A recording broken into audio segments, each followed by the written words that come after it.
যে নিম্নচাপটি তৈরি হয়েছিল বর্তমানে সেটা পশ্চিম ঝাড়খণ্ড এবং সংলগ্ন দক্ষিণ বিহার ও পার্শ্ববর্তী অঞ্চলের কাছে অবস্থান করছে একটা সুস্পষ্ট নিম্নচাপ হিসেবে।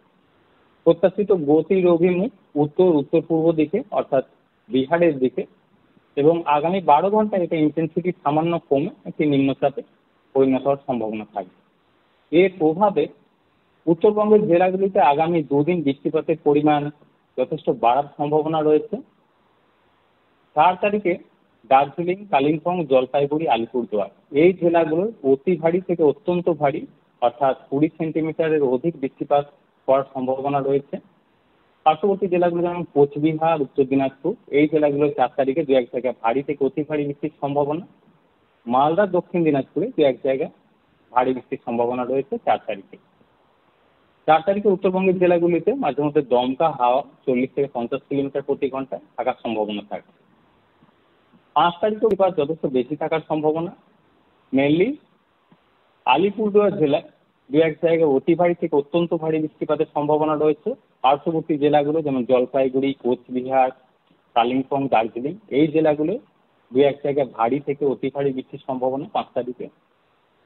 উত্তর দক্ষিণ দিনাজপুরে দু এক জায়গায় ভারী বৃষ্টির সম্ভাবনা থাকছে 5 তারিখে।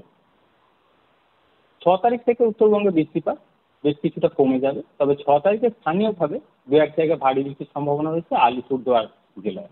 অন্যান্য জেলাগুলো 6 তারিখ থেকে বৃষ্টিপাত কমতে শুরু করবে।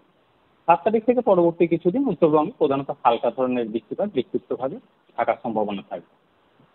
দক্ষিণবঙ্গের জন্য 4 থেকে 5 তারিখ প্রধানত মেঘলা আকাশ, হালকা থেকে মাঝারি ধরনের বৃষ্টিপাতের সম্ভাবনা থাকছে। কিছুটা বেশি থাকার সম্ভাবনা রয়েছে 4 তারিখে বীরভূম, মুর্শিদাবাদ এই জেলাগুলো। স্থানীয়ভাবে এই জেলাগুলো দু এক জায়গায় ভারী বৃষ্টির সম্ভাবনা রয়েছে 4 তারিখে। 4 তারিখে দক্ষিণবঙ্গের জেলাগুলিতে মাঝে মধ্যে দমকা হাওয়াও 40 থেকে 50 কিলোমিটার প্রতি ঘন্টায় থাকার সম্ভাবনা রয়েছে থান্ডারস্টর্ম অ্যাক্টিভিটির সাথে।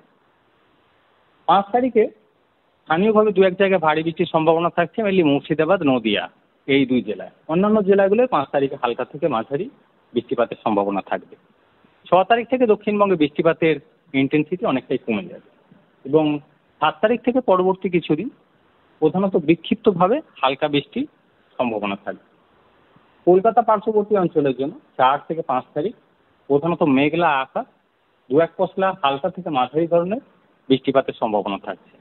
কলকাতা পার্শ্ববর্তী অঞ্চলের জন্য 6 তারিখ থেকে বৃষ্টিপাতের পরিমাণ বেশ খানিকটা কমে যাবে। মৎস্যজীবীদের জন্য 4 তারিখে সমুদ্রে যেতে নিষেধ করা হচ্ছে সমুদ্রে দমকা হাওয়া থাকার কারণে।